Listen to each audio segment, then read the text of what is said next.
A city that never sleeps, and one that never stops whispering. Beneath the neon glow of speakeasies and the hum of jazz clubs, another rhythm pulses, the quiet footsteps of men who control everything and show nothing. In a world where bullets are cheap and trust is priceless, one man learns how to turn silence into power. His name, Charles "Lucky" Luciano, would one day become legend. But his story doesn't begin with the roar of a Tommy gun or the flash of a newspaper headline. It begins with stillness, with calculation, with a shadow learning how to rule. The city is a living organism, its veins filled with fear and ambition. The Great Depression has bruised it, prohibition has poisoned it, and corruption has become its bloodstream. Politicians dine with gangsters. Cops take envelopes more often than orders. The public pretends not to see because everyone, from bootlegger to banker, profits in some way from the rot. The underworld doesn't hide underground anymore. It walks the same streets, wearing the same suits, shaking the same hands. And at the center of it all, a quiet transformation is beginning. Lucky Luciano is not the loudest voice in the room, never was. Others shout, threaten, and bleed to prove themselves. He listens. He studies. He remembers. In the smoky backrooms of the Waldorf, in Harlem's gambling dens, in the crowded back seats of black sedans, he watches men destroy themselves with pride and noise. He understands something they don't. True power doesn't announce itself. It doesn't need to. It moves through the city like a ghost, unseen but unmistakably present. At this moment in history, the Mafia is nothing more than a patchwork of petty tyrants. Every family guards its turf with knives and blood. There's no structure, no cooperation, no vision. The old-world bosses cling to Sicilian traditions that make them predictable and weak. They live by a code that keeps them trapped in the past. But Luciano sees America for what it really is. A machine, efficient and ruthless, where success belongs to those who adapt. If the old dons worship the past, Luciano worships the future. In a dimly lit apartment on the Lower East Side, plans are already forming. Ideas that will dismantle centuries of tradition and rebuild the criminal world in America's image. He speaks quietly but his words carry weight. We can make this bigger, he says to men like Meyer Lansky and Frank Costello, men who share his appetite for something beyond survival. They talk not of war but of business. Not of bloodlines but of partnerships. It's a new language for crime, profit over pride, efficiency over emotion. Outside, the city moves like clockwork. The headlines speak of Hoover's G-men and the stock market crash, but none mention the invisible empire rising beneath it all. Luciano's rise is not marked by gunfire, but by silence, by the careful removal of obstacles, one after another, until only his vision remains. Even those who hate him can't deny his genius. He turns chaos into order, greed into system, violence into policy. But every empire begins with a choice, to abandon the familiar and embrace the unknown. For Luciano, that choice means betraying the world that raised him. It means defying the Sicilian bosses, breaking the sacred Omerta code, and aligning with men who would have once been his enemies. Jews, Irishmen, outsiders, they become his allies, his partners, his tools. The old guard calls him a traitor. History will call him an architect. The city doesn't yet know it's changing, but the signs are there. A bootlegger's war ends with suspicious precision. A corrupt politician's debts are quietly erased. A rival disappears without noise, without witnesses, without trace. Every move is calculated, every silence deliberate. And through it all, Luciano remains unseen, unshaken, untouchable. For the ordinary people of New York, he's just another name whispered in fear. For those who understand power, he's something more, the embodiment of a new kind of criminal, strategic, business-minded, modern. He doesn't just rule the streets, he reorganizes them. Years from now, scholars, detectives, and storytellers will debate his motives. Was he a reformer of crime, or merely its most brilliant manipulator? Did he bring peace to a violent world, or only find a smarter way to profit from it? The answers lie somewhere in the gray, a place Luciano was always most comfortable. The story of Lucky Luciano is not about a gangster who wanted to be king. It's about a man who understood that in silence lies power, that true domination isn't shouted, it's whispered. As the music swells in the background of 1930s New York, and the lights of the city shimmer like 1,000 promises, one man's shadow stretches across them all. This is not the story of how the Mafia conquered America. It's the story of how one man built an empire, in silence. The New York underworld of the early 1900s was not an empire, it was a battlefield. The Mafia existed, yes, but it was fragmented, primitive, and trapped in the customs of another continent. The immigrants who crossed the Atlantic brought their traditions, their loyalties, and their vendettas with them. On the streets of Little Italy, crime was personal. It wasn't business, it was survival. Honor killings, protection rackets, and knife fights in alleys were the law of the land. There were no systems, no syndicates, only families clinging to fragments of the old world while trying to survive in the new. America itself was transforming. The 1920s had unleashed an intoxicating contradiction. The Roaring Twenties, a decade of jazz, freedom, and rebellion shadowed by corruption and inequality. In Manhattan, fortunes rose overnight while others starved. The glitter of the skyline masked the rot beneath it. Prohibition, introduced in 1920, was supposed to cleanse the nation's moral soul. Instead, it created a new kind of economy, one built on crime. Every glass of illegal whiskey, every shipment of smuggled gin, became a dollar sign for those willing to risk everything. The streets filled with opportunity, bloody, lawless opportunity. But even opportunity needs organization. And that was the one thing the early Mafia didn't have. In New York alone, dozens of small gangs fought for control of the same territory. The old Sicilian bosses, men like Giuseppe Joe the Boss Masuria, ruled with fear, demanding loyalty through threats, not strategy. They distrusted anyone who wasn't born in Sicily, seeing non-Italians as contaminations in their world. This rigid loyalty to blood and heritage blinded them to the truth. The city had changed. America had changed. The world had become too big for their small wars. The old Mafia operated like a feudal kingdom scattered across boroughs. Each don demanded tribute, each capo controlled a block or two, and each soldier obeyed blindly, fearing the wrath of men who believed themselves chosen by destiny. Their power was fragile, dependent on superstition and silence. Betrayal was answered with a bullet, but progress was considered betrayal itself. They couldn't imagine that crime could be managed like an industry. That required vision, something few possessed and even fewer dared to voice. Meanwhile, the immigrant neighborhood simmered with tension. Italians, Irish, Jews, and others competed for survival, carving out territories like miniature nations within the same city. The Irish dominated politics and the police. The Jews ruled gambling and bootlegging networks. The Italians, bound by old codes, stayed inward, proud but limited. On the Lower East Side, young boys grew up learning that the law was not justice. It was a weapon used by the rich. Respect was earned with fear. Survival meant choosing a side early before someone else chose it for you. It was a time when the American dream seemed like a cruel joke. For many, crime wasn't rebellion, it was employment. The gangs became family, protection, and opportunity. Yet, within this chaos, there was no single leader, no central authority. Every attempt to unite the underworld ended in blood. Even among Italians, regional divisions, Sicilian versus Neapolitan, Calabrian versus mainlander, kept them at war with each other. The Mafia was a house divided, destined to collapse under its own weight. Across the East River, in Brooklyn, the Jewish mobsters were writing a different story. Men like Arnold Rothstein and Meyer Lansky saw crime as commerce. They kept books, paid bribes like taxes, and treated their operations like corporations. They saw opportunity in networks, not in families.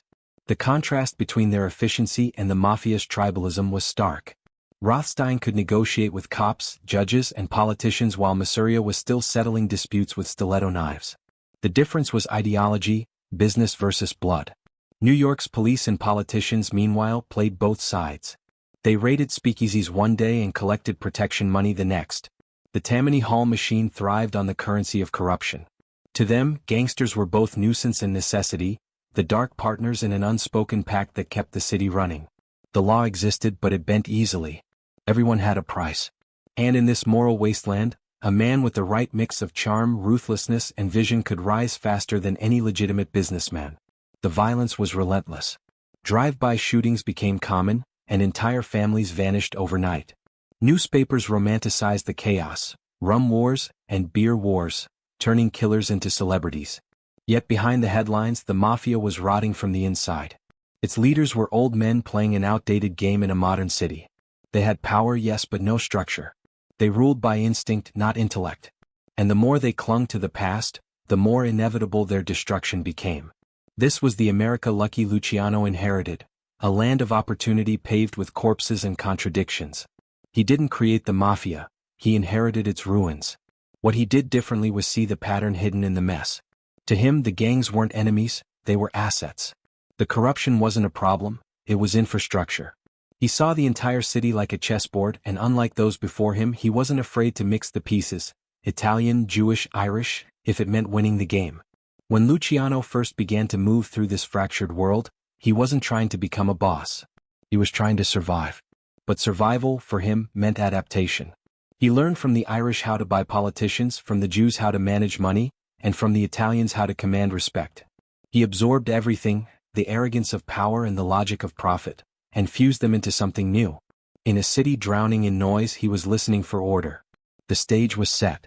The old dons were dying, the young gangsters were restless, and prohibition had flooded the streets with money waiting to be claimed. The city was a gold mine, but one that could only be controlled through unity, not war.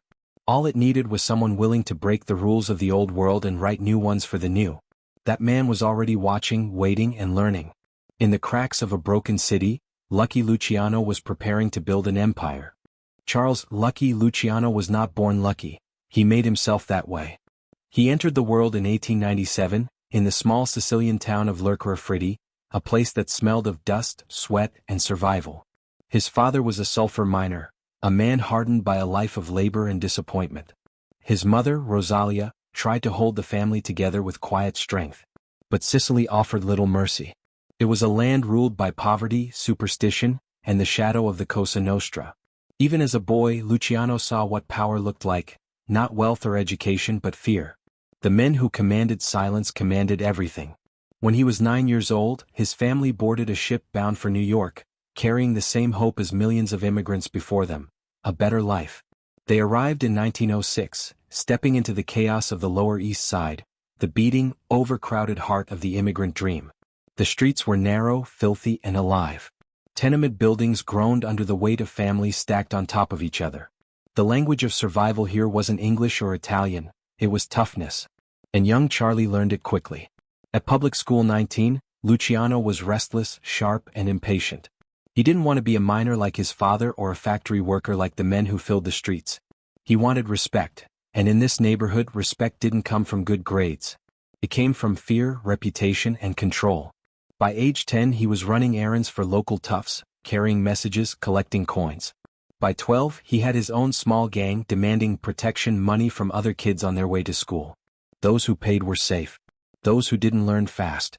It wasn't cruelty, it was order, his first lesson in power dynamics. But Luciano was more than just a bully. He had a mind built for calculation. He noticed patterns, who had money, who didn't, who feared whom and why. He could read people before they opened their mouths. That skill would become his greatest weapon. Around the same time he met a wiry Jewish kid named Meyer Lansky, a boy just as ambitious but colder, more analytical. The two were opposites in temperament but identical in purpose. They understood each other instantly, both outcasts, both dreamers, both willing to bend the rules of the world that had no place for them. Luciano and Lansky's friendship would become one of the most important alliances in organized crime history. But in those early days it was just survival. Two boys running dice games, running scams, and running from the cops. Together they learned how to turn chaos into profit. Luciano brought charm, Lansky brought numbers. It was a street education richer than any classroom could offer. By his late teens, Luciano had already made a name for himself in the 5 Points Gang, one of the most notorious criminal outfits in New York. The 5 Points were the elite of the underworld, a breeding ground for future bosses, killers, and legends. It was here that Luciano learned discipline, organization, and the art of violence. Under Johnny Torrio and later Paul Kelly, he absorbed the unspoken rules of survival. Never act out of emotion, never show weakness, and never let pride cost you profit. These weren't just lessons, they were commandments that would later define his empire. Yet Luciano's rise was not without scars. In 1929, long after he'd gained influence, he was kidnapped, beaten, and left for dead on Staten Island. The story goes that he was assaulted by rival gangsters, some say cops, tied up, stabbed, and dumped by the roadside. But he survived, crawling his way back to consciousness, his face permanently scarred. From that day on he was called Lucky. Whether the nickname came from the streets or from destiny, it fit him perfectly. It wasn't just luck that saved him, it was resilience. He had stared death in the face and smiled back. The attack changed him. It made him colder, smarter, more deliberate. The young hustler who once relied on charm began to rely on strategy. He started wearing tailored suits, speaking softly, and moving like a man who had nothing left to prove. The street kid was gone, In his place stood a man who understood that violence was only one language of power, influence was another. Luciano began forming relationships with men who could help him build something bigger. Frank Costello, the smooth-talking political fixer, Vito Genovese, the brutal enforcer with no moral compass, and, of course, Meyer Lansky, the financial genius. Together, they envisioned something radical. A mafia that functioned not like a tribal family but like a corporation. Each man had a role. Costello handled politics, Lansky handled money, Luciano handled leadership. It was the foundation of a machine that would soon engulf the city. But to get there, Luciano had to shed his last attachment to the old world, loyalty to the Sicilian hierarchy. The traditional dons saw him as a dangerous upstart, too friendly with Jews and Irishmen, too eager to modernize. They couldn't see what he saw, that America didn't care about tradition. It cared about profit. Luciano began playing both sides, showing respect to the old dons while secretly aligning himself with the younger, hungrier generation of gangsters who believed in progress. It was a dangerous dance, but Luciano had always thrived in danger. He also had something the old bosses lacked: vision. While others were fighting over scraps of territory, Luciano was already thinking in systems. He looked at the city and saw networks, supply chains, distribution routes, profit margins. He saw how politics, law enforcement, and crime were all connected, a single ecosystem of power. To him, controlling crime wasn't about controlling men, it was about controlling opportunity. The lessons of his youth shaped every move he made. The immigrant poverty taught him hunger. The streets taught him cunning. The 5 points taught him structure. And the beating that nearly killed him taught him that survival wasn't enough. Legacy was the real prize. By the early 1920s, Charles Luciano was no longer just another gangster. He was a strategist waiting for his empire. The city was on the brink of transformation. Prohibition had turned liquor into gold, and the old world bosses were too busy fighting each other to see the revolution brewing under their feet. In the shadows of the Lower East Side, the same streets where a poor immigrant boy once extorted nickels from schoolchildren, a new kind of king was preparing to rise. He wouldn't need to shout. He wouldn't need to kill to prove his strength. He would simply control everything, quietly, completely, and forever. The streets of New York in the 1910s were a dangerous classroom, and for Charles "Lucky" Luciano, they became his first real education in power, loyalty, and betrayal. The 5 Points Gang ruled these streets then, a volatile mix of immigrants from every corner of Europe who fought, stole, and schemed for territory. The gang's name came from a neighborhood that had once been infamous even by New York standards, a place of dirt roads, flickering lamps, and crowded tenements where the smell of sweat, whiskey, and blood was in the air. Here, boys became men fast, or they didn't survive long enough to try. Luciano was still a teenager when he joined them, wiry, sharp-eyed, and already smarter than most of the older men around him. He wasn't the biggest or the most brutal, but he understood how to make himself indispensable. He could read a room, find the angle, and turn enemies into assets. To him, every relationship was a transaction. That mindset made him different, dangerous even. While other gangsters thought in terms of fists and bullets, Luciano thought in terms of leverage. The 5 Points Gang, under the leadership of Paul Kelly, real name Paolo Vaccarelli, was more than a mob of street toughs, it was a criminal academy.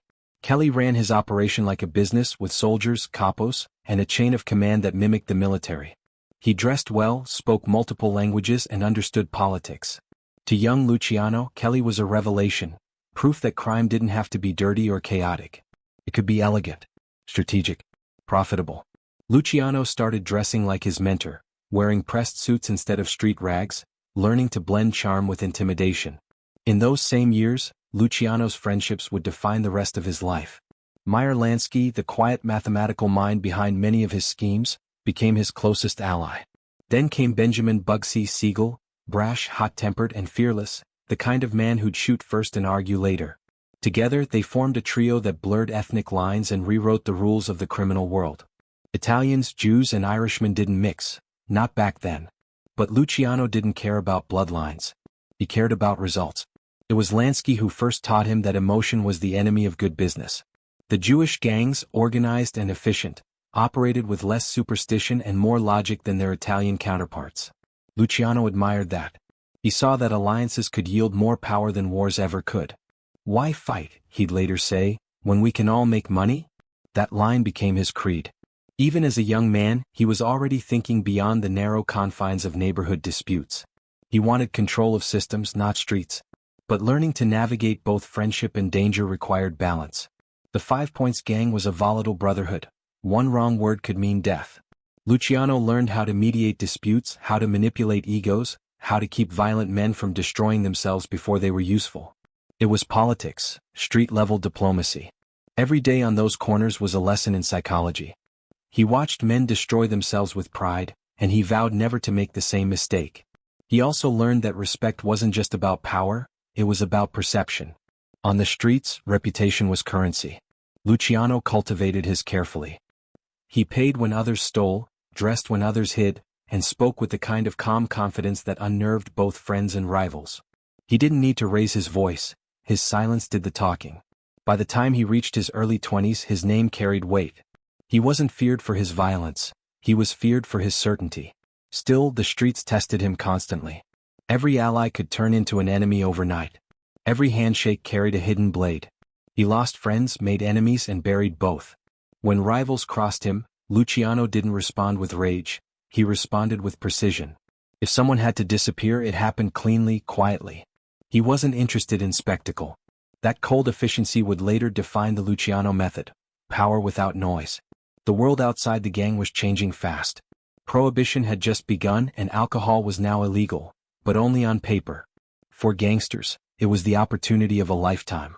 The demand didn't vanish, it exploded. Bootlegging became the new gold rush. Luciano saw how every speakeasy, every hidden bar, every truckload of smuggled whiskey was part of a larger system waiting to be organized. The old-school gangsters saw only risk. Luciano saw a network. With Lansky's brain for finance and Siegel's willingness to enforce with a gun, Luciano began laying the groundwork for something that stretched far beyond Manhattan. They built supply routes, bought off cops, and cut deals with Canadian smugglers. Every success strengthened Luciano's belief that crime could be modernized, streamlined like a corporation. He was still under bosses then, still technically just a lieutenant, but his ambitions already dwarfed those above him. Within the Italian underworld, his rise drew attention and suspicion. The old dons didn't trust him. They whispered that he was too friendly with Jews, too Americanized, too ambitious. In their eyes, a true mafioso obeyed without question and stayed loyal to his Sicilian blood. But Luciano had already outgrown that mindset. He respected tradition but didn't worship it. The old codes were meant for peasants and farmers back in Sicily. This was America, the land of reinvention. He wasn't going to be a servant to ghosts. He walked a dangerous tightrope, playing both sides. To the old guard he acted the obedient soldier. To his partners he was already the strategist. Behind the scenes he built alliances across ethnic lines, learning from every culture's strength. The Italians' loyalty, the Jews' intelligence, the Irish's influence in politics and law enforcement. He was creating a hybrid system, one that would one day dominate the entire underworld. But even visionaries need luck. The streets could end a man in seconds. One night, Luciano was ambushed and beaten by a rival gang, a brutal reminder that every move came with risk. He barely survived, left bloodied and scarred, but instead of fear, he felt clarity. Pain stripped away illusion. He began to see the Mafia not as a family, but as an opportunity to build an empire out of chaos. That night didn't break him, it focused him. By his mid-20s, Luciano was no longer just a member of the 5 Points Gang. He was its most promising product. A man who could think like a businessman and kill like a soldier. The underworld had taught him everything: how to manipulate, how to survive, how to control. And through it all, he never forgot the first rule of the streets: everyone is loyal until the money changes hands. The 5 Points years were his crucible. They taught him that friendship was temporary, power was negotiable, and silence was strength. Those lessons would echo through every decision he made for the rest of his life. The street kid who once collected pennies for protection now understood the blueprint of an empire. He didn't know it yet, but the future American Mafia, the commission, the structure, the businesslike efficiency, was already forming in his mind. The underworld just hadn't realized it was training its own conqueror. Prohibition, the law that was supposed to save America's soul, ended up feeding its darkest appetites. When the 18th Amendment took effect in 1920, the U.S. government believed it could legislate morality. No more drinking, no more drunken violence, no more moral decay. Instead, they handed the keys of an entire underground economy to men like Charles "Lucky" Luciano. Overnight, alcohol became contraband, and America's thirst became insatiable. The moment legitimate businessmen closed their bars, gangsters opened their own, in the shadows. To the politicians it was a moral crusade. To Luciano it was a business opportunity. He saw what few others did. The demand wouldn't disappear, it would multiply. People didn't want to stop drinking. They just wanted someone who could supply them discreetly. And that someone was about to become him. By the early 1920s, the streets of New York were alive with opportunity and blood. The Volstead Act had criminalized liquor, but it hadn't criminalized profit. The old neighborhood gangs scrambled for control of the speakeasy trade. Rival bootleggers hijacked shipments, corrupt cops played both sides, and entire city blocks changed ownership overnight through gunfire. But while others fought over barrels, Luciano was thinking in systems. He realized that the Mafia could no longer function as scattered gangs. Prohibition was too big, too profitable, too complicated. It required organization, logistics, management, diplomacy. Luciano began building a network that operated like a corporation: producers, distributors, enforcers, and accountants. Instead of controlling one corner, he wanted to control the entire process, from the Canadian border to the glass in a customer's hand. He found partners who shared his vision. Frank Costello, his closest political connection, handled the bribes that kept city officials quiet. Vito Genovese managed muscle and enforcement. Meyer Lansky brought his mathematical precision to laundering money through front businesses. Together they created one of the most efficient criminal syndicates the world had ever seen, a silent empire that stretched across states and ethnic lines. Their operations were vast and intricate. Booze came in from Canada, smuggled across Lake Ontario or hidden in shipments of fruit and oil. It was transported down into New York through convoys of trucks and boats, each one protected by bribes paid to local law enforcement. Speakeasies flourished, hidden bars behind barber shops, flower stores, and soda fountains. Each one owed a cut to Luciano's network. The profits were staggering. Millions flowed in weekly, laundered through legitimate businesses. To the average citizen it looked like magic. To Luciano it was strategy. While others still viewed the Mafia as a cultural fraternity, Luciano treated it like an industry. He standardized prices, eliminated unnecessary violence, and created systems of accountability. When disputes arose, he negotiated first, only resorting to force when it was good for business. It wasn't morality, it was efficiency. "A dead man doesn't earn," he'd tell his lieutenants. That line summed up his approach perfectly: power through order, not chaos. But prohibition didn't just make Luciano rich, it made him dangerous. As his influence grew, so did the list of enemies who wanted what he had. The old Sicilian bosses, especially Joe Masuria, resented his partnerships with non-Italians. To them, Luciano was a heretic, a man who had betrayed the sacred omerta by letting Jews and Irishmen into Mafia business. They couldn't see what he saw, that the future of organized crime wasn't in isolation, but in integration. America was a melting pot, and so, he decided, would be its underworld. Luciano's ability to build bridges between criminal cultures made him indispensable. While rival factions tore each other apart, he was the one holding the threads together. The Italian bootleggers controlled supply. The Jewish mob managed finances and smuggling. The Irish had influence in the police and politics. Luciano united them into a single profit machine. It was the birth of the American Syndicate, a new order where ethnicity mattered less than efficiency. This collaboration changed everything. The gangs that once fought wars over borders now shared profits. Luciano's diplomatic hand turned enemies into business partners. Meyer Lansky became his architect, designing systems of communication and division of profits. Bugsy Siegel handled the dirty work when negotiations failed. Frank Costello bribed city officials to keep the system running smoothly.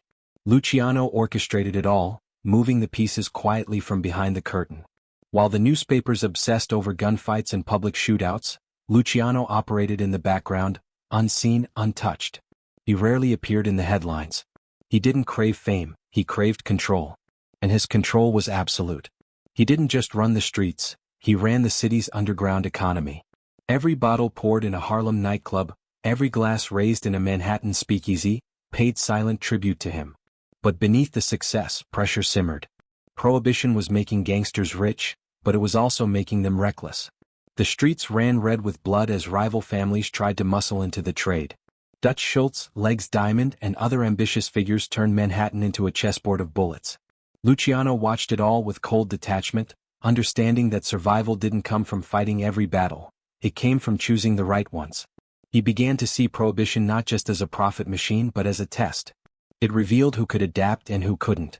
The old dons, clinging to tradition, couldn't keep up with the speed of change. They treated the liquor trade like a territorial dispute. Luciano treated it like Wall Street. To him, violence was a cost, one that could be minimized through organization and balance. In his quiet way, he was transforming the Mafia from a collection of feuding clans into a functioning corporation. Every deal, every alliance, every payoff built toward something larger. His mind was already moving beyond bootlegging, into gambling, narcotics, labor unions. Prohibition was just the beginning, a foundation on which his empire could expand indefinitely. By 1928, Luciano was one of the most influential men in New York, though few outside the underworld even knew his name. He lived in fine apartments, wore tailored suits, and dined at the Waldorf Astoria, surrounded by politicians and businessmen who smiled without realizing they were shaking hands with a criminal mastermind. He had made himself invisible in plain sight. But the more his power grew, the more visible he became to those who mattered most, his rivals. Joe Masuria, the self-proclaimed boss of bosses, began to suspect that his young protege had ambitions that went beyond obedience. Masuria believed the Mafia should remain purely Italian, strictly hierarchical, and eternally loyal to him. Luciano saw that as a death sentence, a prison of old ideas. Their partnership was destined to explode, and Prohibition's profits would soon fuel that explosion. For now, though, Luciano's empire thrived. Every night, music filled the air, glasses clinked in secret bars, and New Yorkers toasted their rebellion against the law. They thought they were defying the government. In truth, they were enriching the quiet man who ran it all from the shadows. He had turned a national moral crusade into a personal gold mine. And while America was celebrating its secret freedom, Luciano was building something far more lasting. An empire born from silence, discipline, and the realization that in crime as in business, the future belongs to those who adapt first. The 1930s were a turning point, not just for America but for Lucky Luciano's vision of power. The liquor trade had made him rich, but he knew it wouldn't last. Prohibition was showing cracks. Public pressure was mounting, politicians were shifting, and the wind of reform was blowing. But while other mobsters feared the end of their golden goose, Luciano saw something else: evolution. He understood that the empire he'd built couldn't depend on one product. It had to be diversified like a legitimate corporation. The American Mafia, under his leadership, was about to expand its portfolio, from bootlegging to gambling, narcotics, labor racketeering, and vice. To Luciano, crime was not chaos. It was business. He analyzed supply, demand, and profit margins like a Wall Street executive. If people wanted something illegal, drugs, girls, protection, gambling, he would supply it efficiently, quietly, and reliably. He wasn't interested in flash or violence for its own sake. He wanted a system that could run smoothly, even without his direct presence. This philosophy became the foundation of what would later be known as the Commission, the Mafia's corporate board of directors. It was a revolutionary concept. Gone were the days when one man claimed to be boss of bosses.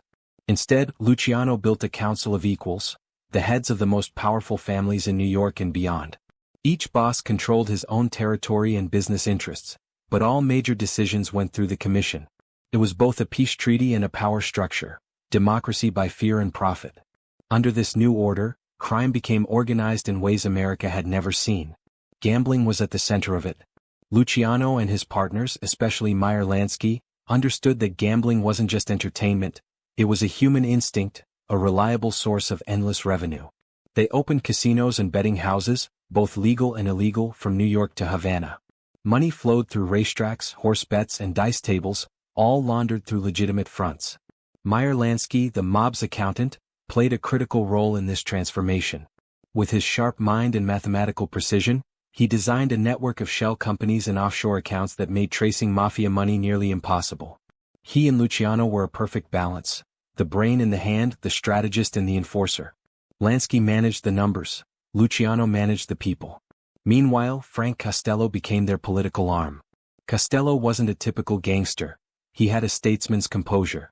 He cultivated relationships with judges, cops, and politicians. Under his influence, Luciano's reach extended deep into City Hall and beyond.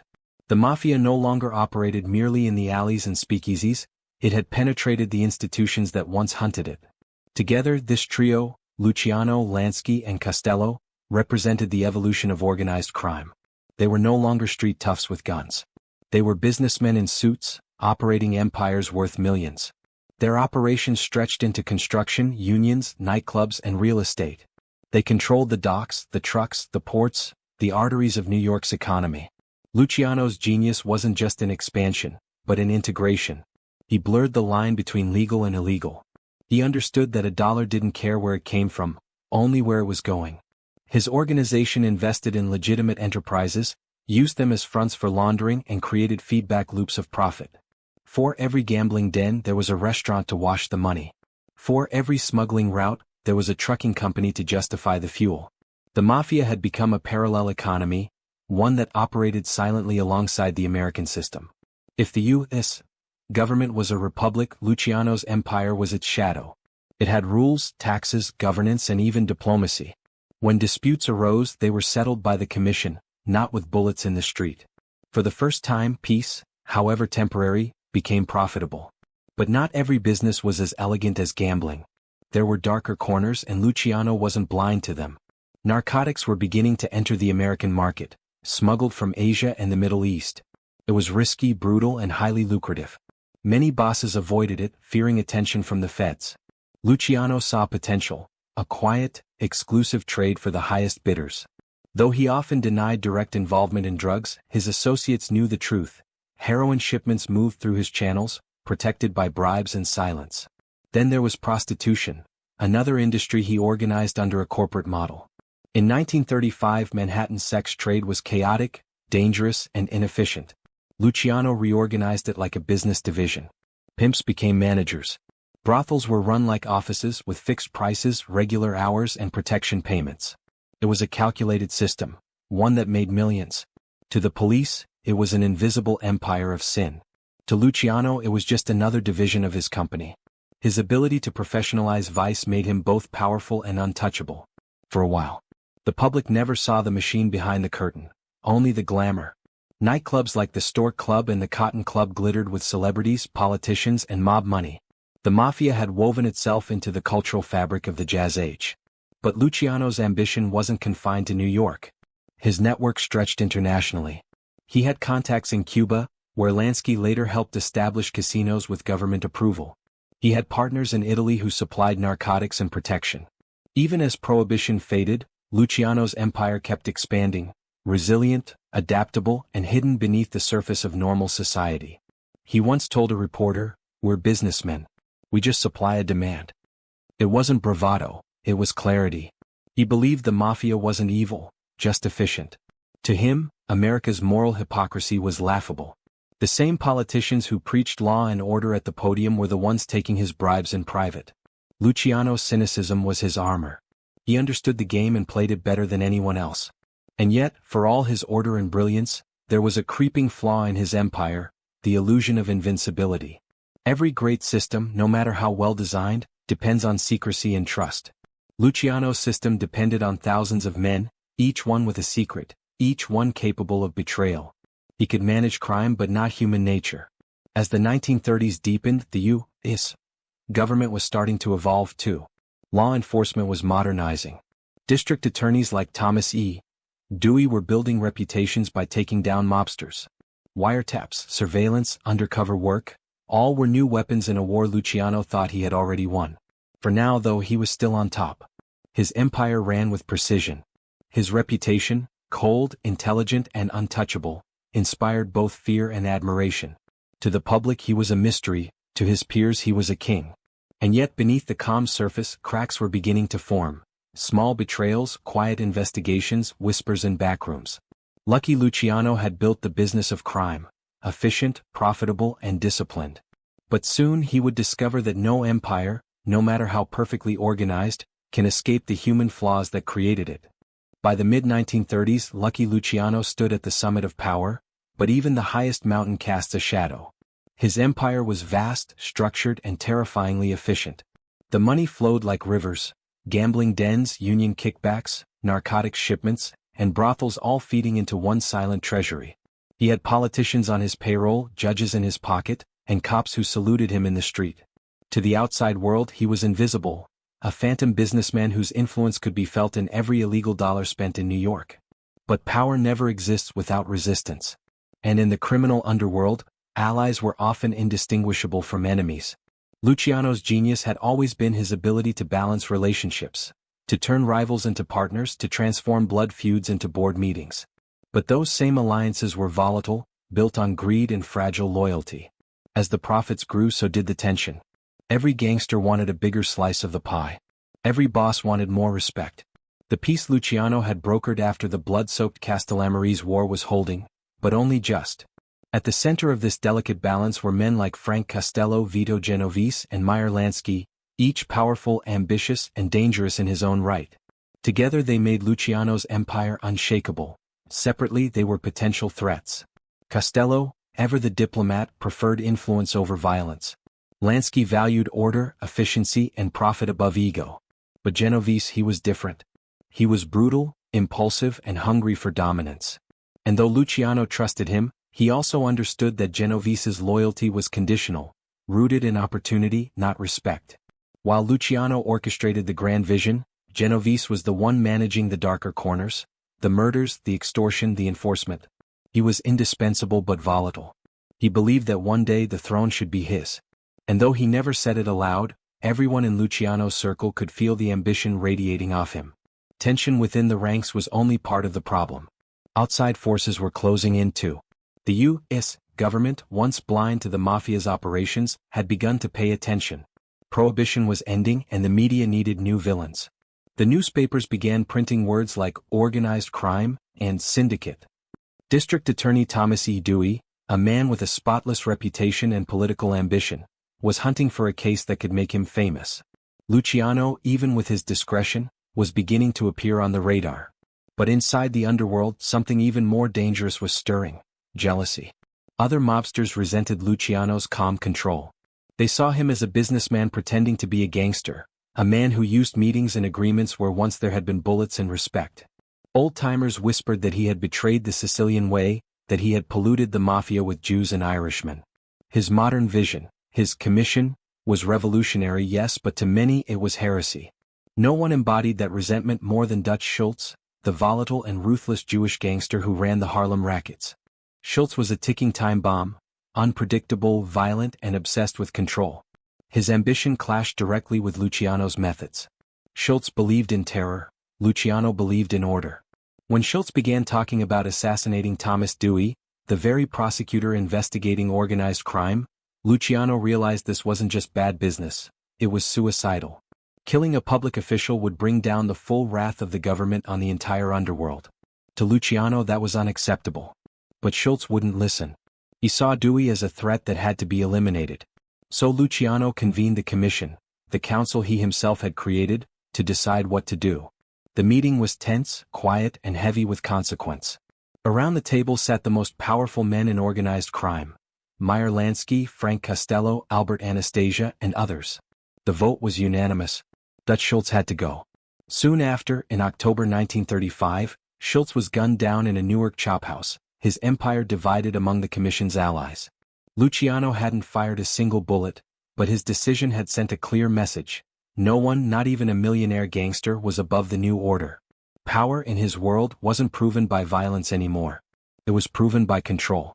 But while Luciano believed he had restored balance, the murder of Schultz had unintended consequences.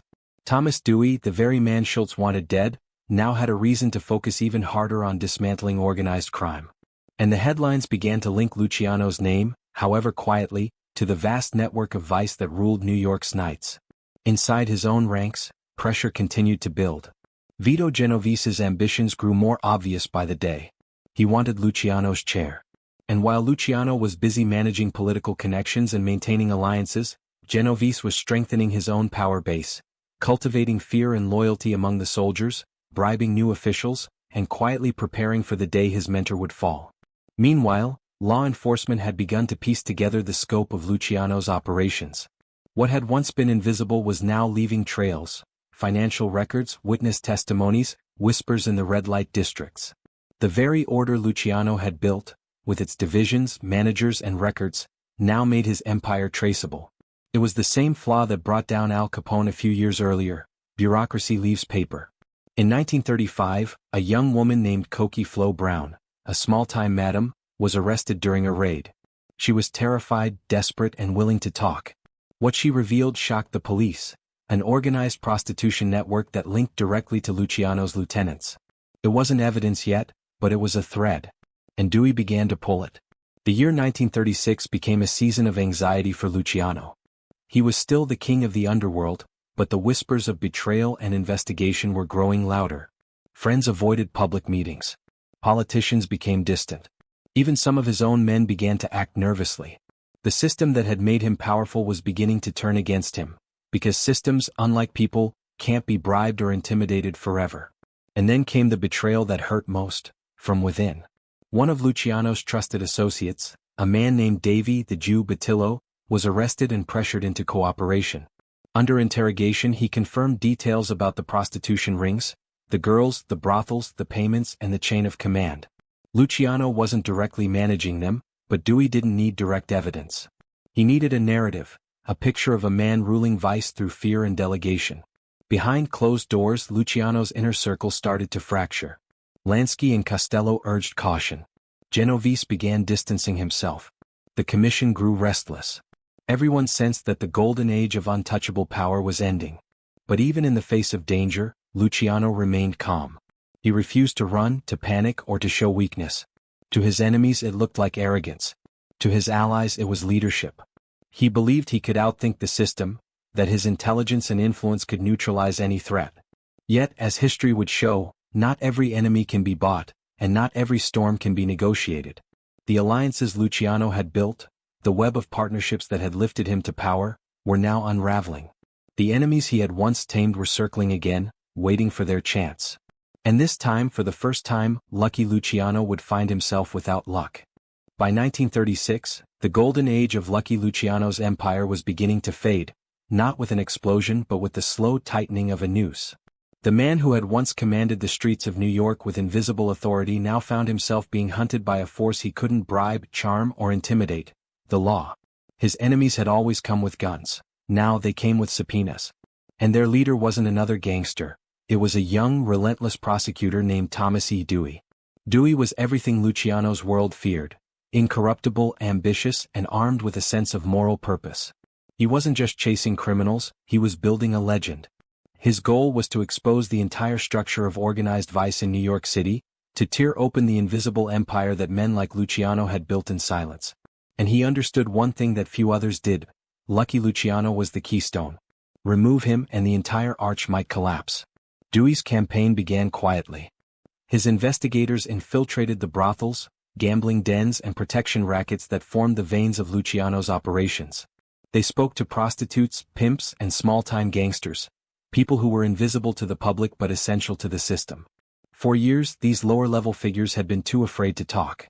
But Dewey offered something Luciano never could: safety. The first crack appeared when a woman named Cokie Flo Brown, a trembling madam with a heroin habit, broke under questioning. What she revealed was explosive: a citywide network of prostitution controlled by Luciano's lieutenants. She described a system so organized it mirrored a legitimate business: managers, collectors, enforcers, and bookkeepers. Every week, profits flowed upward. Every girl, every client, every payment was recorded. It wasn't chaos, it was structure, and that was Dewey's key. Luciano himself had always denied involvement in prostitution, claiming he was too sophisticated for small rackets. But Dewey wasn't chasing the truth, he was chasing the story that would convince a jury. The evidence began to take shape, each witness adding another brick to the wall. By early 1936, Dewey had enough to make his move. On April 1, 1936, Dewey issued a warrant for Charles "Lucky" Luciano, charging him with 62 counts of compulsory prostitution. Newspapers exploded with the story. "Vice King indicted," blared the headlines. The man who had ruled the underworld from luxury suites was now branded a pimp in the public eye.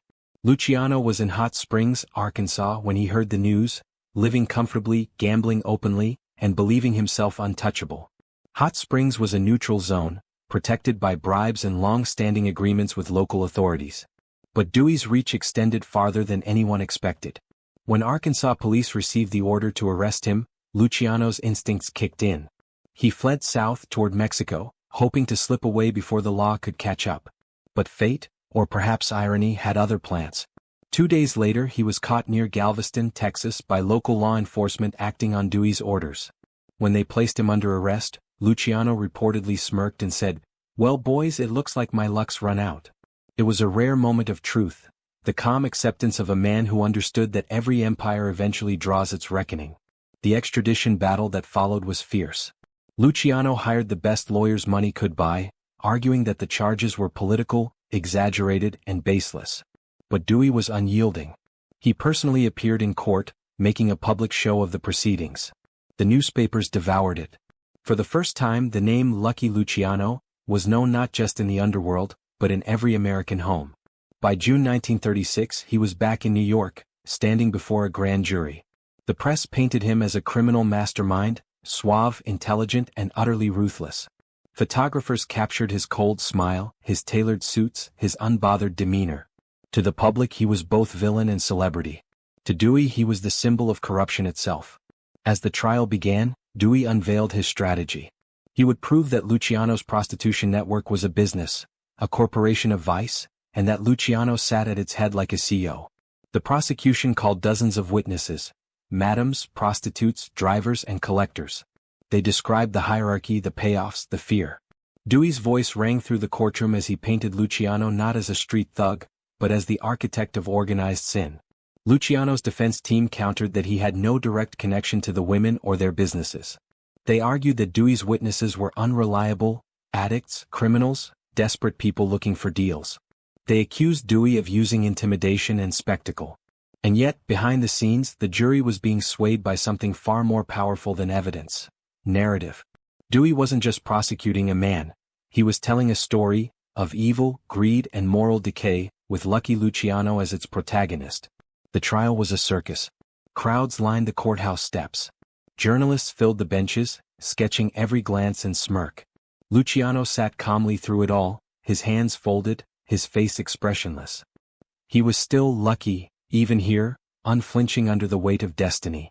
But beneath the surface he was seething. To him this wasn't justice. It was theater. He knew Dewey wanted a trophy and he, Lucky Luciano, had become the perfect one. In July 1936, the verdict came down. Guilty.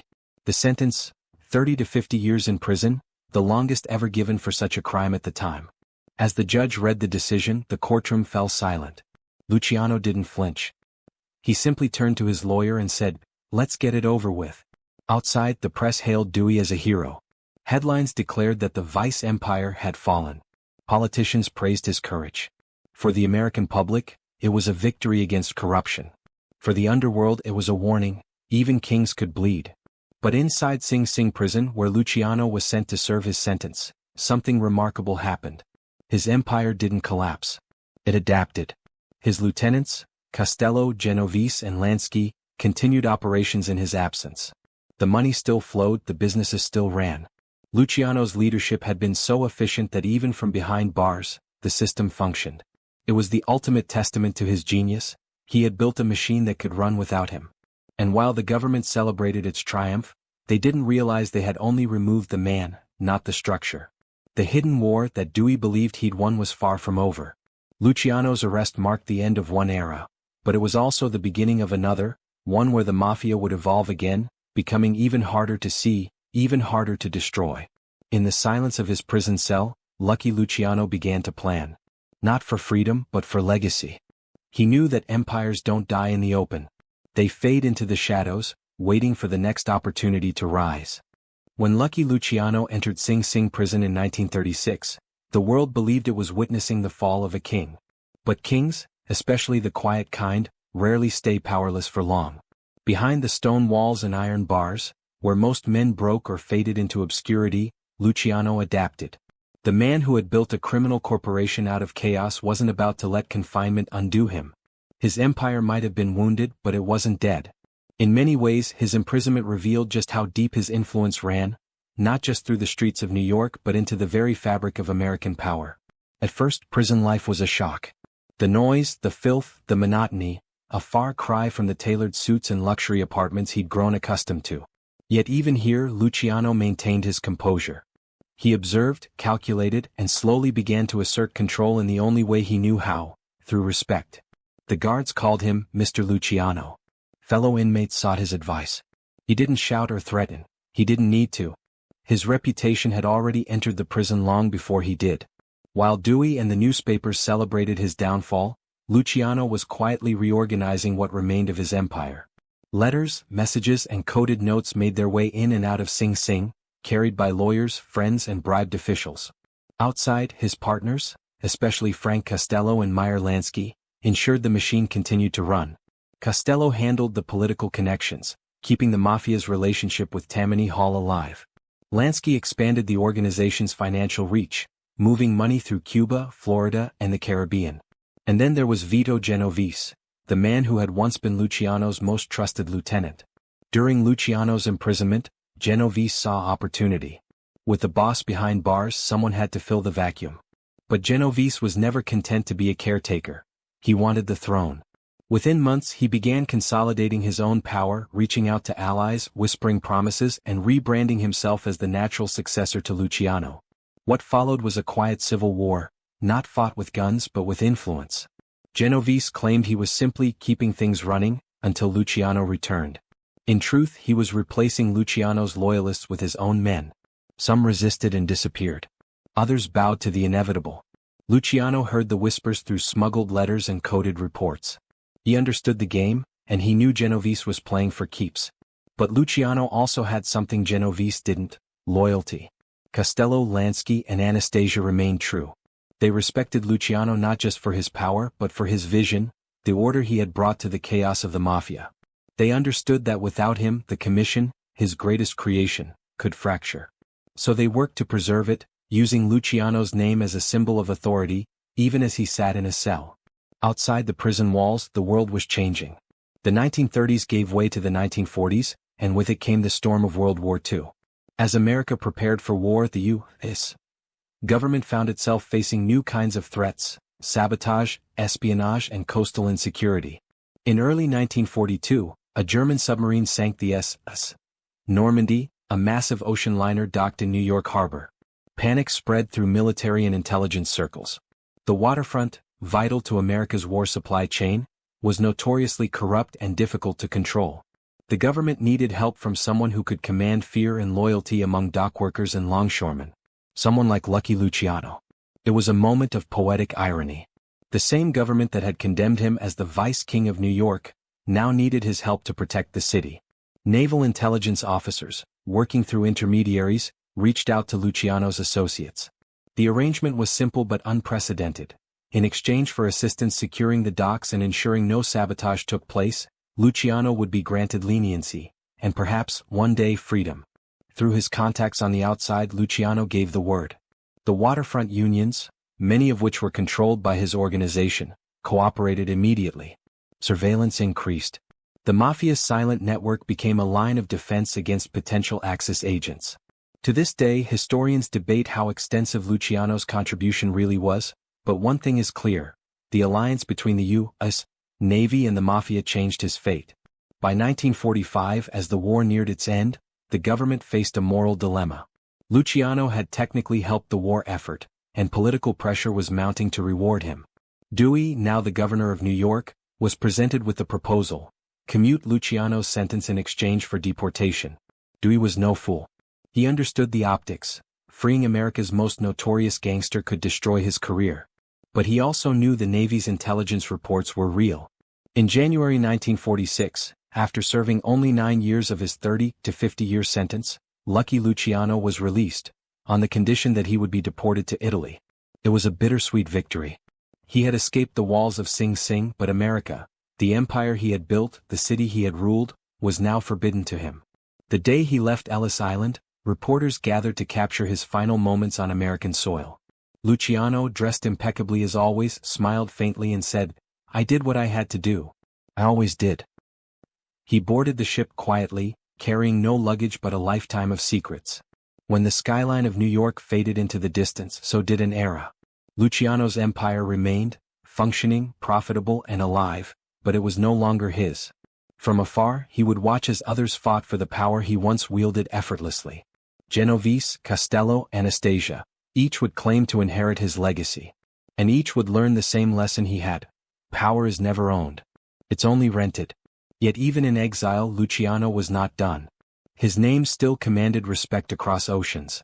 His approval still mattered in the boardrooms of the underworld. His prison years had not broken him, they had tempered him.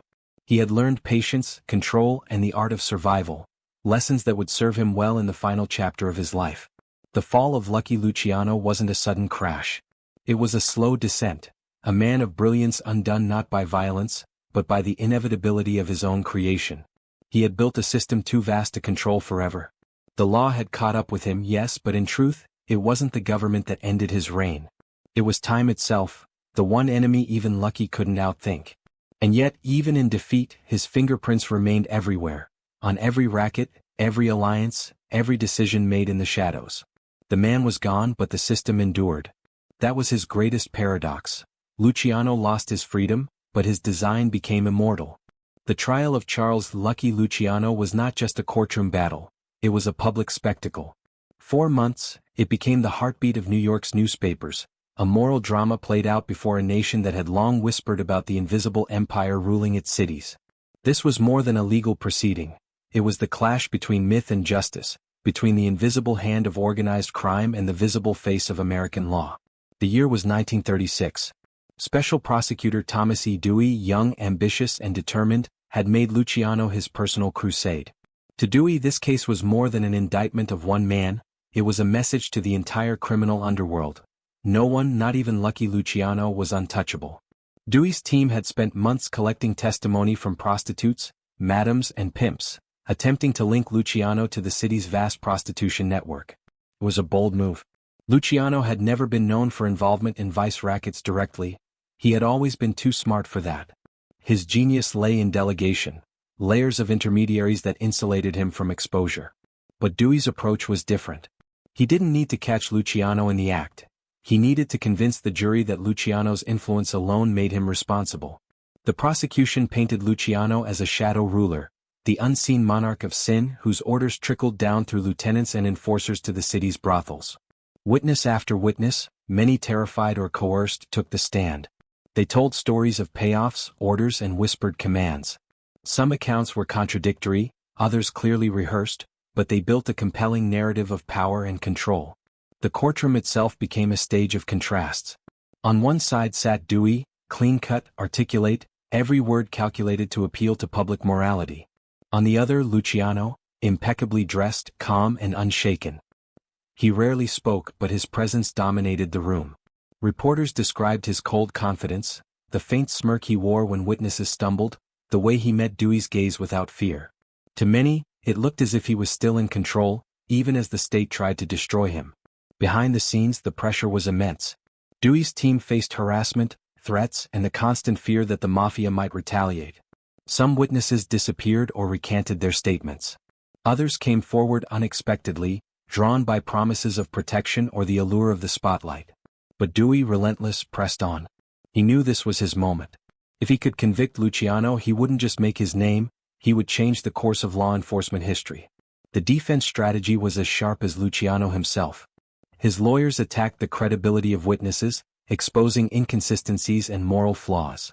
They argued that Dewey's case relied on the testimony of criminals, liars, and prostitutes, people who would say anything under duress. They emphasized the lack of physical evidence, the absence of direct orders, the thin thread connecting Luciano to the alleged network. For weeks, the courtroom oscillated between scandal and drama. Every day brought new revelations, new accusations, and new headlines. Outside, crowds gathered just to catch a glimpse of the man whose name had become synonymous with power. Inside, the tension built. The prosecution's closing argument was delivered like a sermon. Dewey's voice rang out, "This man is not a victim of circumstance. He is the architect of corruption in our city. The empire of vice answers to him." Luciano's defense countered with quiet dignity. His attorney reminded the jury that America prided itself on proof, not presumption. "Where is the evidence?" he demanded. "Where is the command, the document, the order signed by Mr. Luciano? You will find none. You are being asked to convict a man not on facts but on fear." But by then the tide had already turned. The public wanted a conviction. The newspapers had declared Luciano guilty long before the jury deliberated. Dewey had successfully crafted a narrative, a story of a criminal mastermind brought to justice, a villain finally exposed. The jurors, ordinary citizens overwhelmed by months of testimony and media frenzy, faced immense pressure to deliver a verdict that matched the public's hunger for retribution. After deliberating for 9 hours, the jury returned. The courtroom fell silent. The foreman rose and spoke the words that sealed Lucky Luciano's fate: guilty on 62 counts. Gasps echoed through the room. Reporters scrambled for telephones. Dewey's jaw clenched, his face pale but triumphant. Luciano sat motionless, staring ahead. For a moment, it was impossible to read him: pride, disbelief, anger, perhaps all at once. Then, slowly, he nodded as if acknowledging the inevitable. Judge Philip J. McCook delivered the sentence with a gravity that filled the room: 30 to 50 years in state prison. It was one of the harshest sentences ever given for a vice-related crime. The message was clear: this was not just punishment for Luciano, but a symbolic execution of the criminal empire he represented. Outside, crowds cheered. Dewey was hailed as a hero, the man who brought down the Mafia's invisible boss. His name was splashed across front pages nationwide. Politicians praised his courage. Citizens demanded more prosecutions like it. Dewey's career skyrocketed, setting him on a path that would one day take him to the governor's mansion, and almost to the presidency.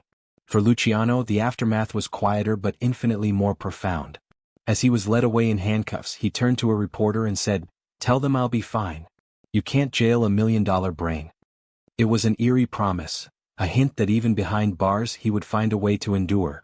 The trial changed more than his life. It changed the way America saw organized crime. For the first time, the public understood that the Mafia wasn't just a gang of street thugs, it was a system. A network of loyalty, fear, and profit that reached into every corner of society. Dewey's case, though controversial, pulled the curtain back on the machinery of power Luciano had perfected. Yet in the quiet corners of New York, among those who still owed him loyalty, there was disbelief. They knew Luciano too well. He wouldn't go down without a plan. For them, the conviction wasn't the end, it was just another move in a game he'd been playing all his life.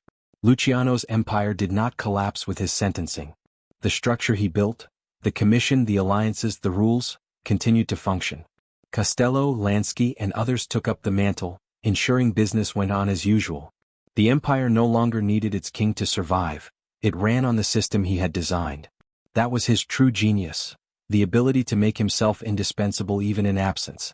For the public, however, the trial was catharsis, the story of a villain finally punished. For the underworld, it was a warning. And for Luciano, it was a transformation. The man who had once ruled New York from the shadows was about to learn a new kind of power, the kind that comes from silence, patience, and endurance. As the prison gates closed behind him, the cameras captured one last image: Luciano turning his head, half a smile on his face. It wasn't defiance nor surrender. It was understanding. He had always known that every empire, no matter how vast, must one day pay its price. Prison was meant to be Lucky Luciano's cage, but instead, it became his new command center. Behind bars, stripped of his luxury suits and silk ties, he adapted as he always had, quietly, strategically, and without emotion. The state believed it had broken the empire's backbone. In reality, Luciano was learning a new way to rule, one that relied not on presence but on reputation. Inside Clinton Correctional Facility, he was still treated like a man of importance. Guards, inmates, even administrators knew who he was. Luciano never demanded respect. It was given freely, out of awe or fear. He rarely spoke of business, yet his calm authority filled every room he entered. To some inmates he was a legend, to others a ghost of power past. But Luciano understood something most of them didn't. True control wasn't about shouting orders. It was about maintaining influence even when you had nothing. Outside those prison walls, his empire didn't crumble, it adjusted. Frank Costello became the acting boss in New York, keeping Luciano's network alive through careful diplomacy and payoffs. Meyer Lansky handled finances and expansion, turning gambling in Havana into a legitimate enterprise. Every major decision still required a quiet nod of approval, and somehow, those approvals always reached the right people. Letters were passed through lawyers, visitors, even corrupt officials. Each one written in vague, coded language, impossible to trace but clear enough to his loyal men. And through all this, Luciano stayed patient. He spent his days reading law books, business journals, history texts. He was fascinated by men who had ruled empires: Napoleon, Caesar, and Machiavelli. He saw himself reflected in their stories, conquerors who had fallen but whose ideas lived on. In private he often said, "You can kill a man but you can't kill a system." He had created a system too organized, too disciplined, to vanish with his imprisonment. There were whispers even among guards that Luciano had influence over the prison hierarchy itself. Contraband moved with ease. Prison fights stopped when he gave the word. The same order he brought to the Mafia he brought to the cell block. In a world built on violence and chaos, Lucky Luciano became the silent arbiter of peace. It wasn't authority sanctioned by the state, it was authority earned through fear and respect, the same way he had always ruled. Occasionally, high-profile visitors came to see him under the guise of legal consultation. These meetings were brief but important. Costello and Lansky kept him informed about New York, Havana, and the changing shape of post-Prohibition America. Even from behind bars, Luciano approved strategy, mediated disputes, and enforced discipline. The Commission, his great innovation, continued to function under his distant guidance. And then came the war. The attack on Pearl Harbor in 1941 plunged America into global conflict, and with it came new kinds of paranoia, spies, saboteurs, and enemies on American soil. The Navy grew desperate to secure the East Coast docks, which were crawling with corruption and vulnerable to enemy infiltration. Through intermediaries, officials reached out to men connected to Luciano's world. The Mafia controlled the ports. If anyone could guarantee security, it was them. When naval intelligence finally approached Luciano, he saw opportunity. Helping the government wasn't about patriotism, it was strategy. Cooperation could buy him leverage, maybe even freedom. So, through trusted associates like Meyer Lansky, he gave the word. Mafia influence would ensure order on the docks. Sabotage would stop. In return, the Navy would consider his case after the war.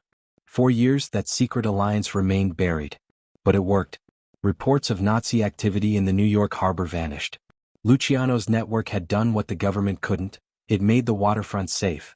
It was one of the strangest partnerships in American history, the state and the underworld working side by side, silently bound by necessity. By 1945, whispers reached him. The war was ending and his cooperation had not gone unnoticed. Dewey, now governor, faced mounting pressure to acknowledge Luciano's contribution. He hesitated, knowing public outrage would follow, but the Navy confirmed the arrangement. Luciano's sentence had to be reconsidered. After 9 years in prison, the news came. His sentence would be commuted, but with one condition. He would never set foot on American soil again. Freedom came with exile. When Luciano heard the decision, he reportedly said only, "Then I'll build somewhere else." Behind bars, Luciano had lost his kingdom but not his crown. His power endured, ghost-like, traveling through whispers and favors. The law had caged the man but not the mind. When Lucky Luciano set foot in Italy in 1946, the Mediterranean sun greeted him not as a hero returning home, but as a king stripped of his kingdom. He had left behind everything that defined him: New York's skyline, the rhythms of Harlem, the whisper of deals in hotel lobbies and backroom bars. America had been his empire and now it was gone. Yet as the ship docked in Naples, Luciano's eyes were steady. He was not the kind of man to mourn. He was the kind who rebuilt. Italy, however, was not the land he remembered from his childhood. War had gutted it. Cities lay in ruins, people were hungry, and black markets thrived in every alley. To most men it was chaos, but to Luciano, chaos was opportunity. Within months of his arrival, rumors began to circulate that the famous American gangster was back in business. From Naples to Palermo, whispers followed him. The man who once ruled New York was now meeting with smugglers, ex-soldiers, and Sicilian dons. The old Mafia families, weakened by war but still proud, welcomed him with a mixture of curiosity and caution. To them, Luciano represented a new world, an Americanized version of their ancient code. He began quietly, blending diplomacy with charisma. Luciano had no army, no money pipeline, but he had something rarer: credibility. His name alone carried weight. Soon he was mediating disputes among the Sicilian clans, bringing his old principles of the Commission across the Atlantic. He spoke of organization, profit, and peace, ideas that seemed revolutionary in a post-war Italy drowning in desperation. The Sicilian dons listened. Luciano wasn't just another gangster. He was a man who had turned crime into structure. But rebuilding power wasn't easy. Italian authorities kept him under constant surveillance, wary that his influence might reignite old networks. He lived in luxury hotels under false names, but the police always found him. Sometimes they arrested him briefly, released him without charge, and let him move again, a game of cat and mouse that became routine. Each move reminded Luciano that he was still a prisoner, just in a larger cage. Still, he adapted once more. When American troops flooded into Italy during the late stages of World War II and the post-war reconstruction, they brought with them the same vices that had made Luciano rich decades earlier: gambling, prostitution, and smuggling. Luciano found himself at the crossroads of these opportunities. He connected with black market dealers who traded American goods for Italian currency, cigarettes for favors, food for silence. Money flowed again, quietly and efficiently. But what truly revived his power was his connection to Cuba. Meyer Lansky, ever the strategist, saw Havana as the new frontier of organized crime. With its casinos, hotels, and proximity to the U.S., Cuba was the perfect place to rebuild the empire beyond American jurisdiction. In 1946, Luciano received an invitation, a discreet but monumental one. Havana was hosting a meeting of the most powerful crime figures in the world. And though he was technically in exile, Luciano would preside over it. When Luciano arrived in Havana under a false passport, it was as if history itself had come full circle. The conference that followed became legendary. Figures like Frank Costello, Albert Anastasia, Bugsy Siegel, and Santo Trafficante gathered around a table not just to divide territories, but to hear the vision of their old boss. Luciano spoke not as a fallen man, but as a statesman. He urged cooperation, the continuation of the commission, and the expansion of business into narcotics, a venture that would dominate the underworld for decades. Yet his return to power was brief. News of Luciano's presence in Cuba reached the United States, and soon, political pressure forced the Cuban government to act. Under orders from Washington, Luciano was arrested and deported back to Italy. His dream of reclaiming his empire was once again shattered, this time permanently. Back in Naples, his life slowed. The years began to show. His once sharp eyes grew softer, his suits looser. But the mind remained as sharp as ever. He spent his days walking along the waterfront, meeting with old contacts and entertaining journalists who sought the legend behind the myth. He always denied involvement in narcotics, claiming he had no interest in dirty business. But authorities and rivals alike knew better. The pipelines of heroin that flowed from Sicily to New York in the 1950s bore his fingerprints, faint but undeniable. As the years passed, Luciano began to reflect on his life, not with regret, but with a kind of fatalistic pride. He often told friends that he never wanted to be remembered as a monster, but as a man who gave order to disorder. In a sense, he was right. The structure he built in America had survived him. The Mafia of the 1950s and 60s, disciplined, businesslike, and international, was his creation. Even in exile, his influence shaped generations of criminals who followed his blueprint for decades to come. By the mid-1950s, Luciano's world had grown quiet. He was watched by police, revered by underworld figures, and haunted by his past. He spent his final years in a modest apartment overlooking the Bay of Naples, occasionally entertaining visitors from the United States. Some came for advice, others just to say they'd met him. He was a relic of another time, a symbol of the golden age of organized crime. On January 26, 1962, Lucky Luciano met with a film producer who wanted to make a movie about his life. The meeting went well. Luciano, ever the storyteller, relished the idea of seeing his legend on screen. As he walked the producer to his car outside the airport, Luciano suddenly collapsed. A heart attack took him instantly. He was 64 years old. For a man who had spent his life outsmarting death, it was almost poetic, a quiet ending under the open sky. The authorities, who had watched him for years, arrived within minutes. As they carried his body away, locals whispered his name with a mix of awe and disbelief. Even in death, Lucky Luciano was larger than life, a myth that refused to fade. The death of Lucky Luciano in 1962 didn't erase his story, it sealed it in legend. To the world, he had been a criminal mastermind. To those who knew the streets, he was an architect of order.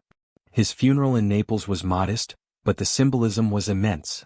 Beneath the quiet ceremony lay decades of history, the rise of the modern mafia, the transformation of crime into a business.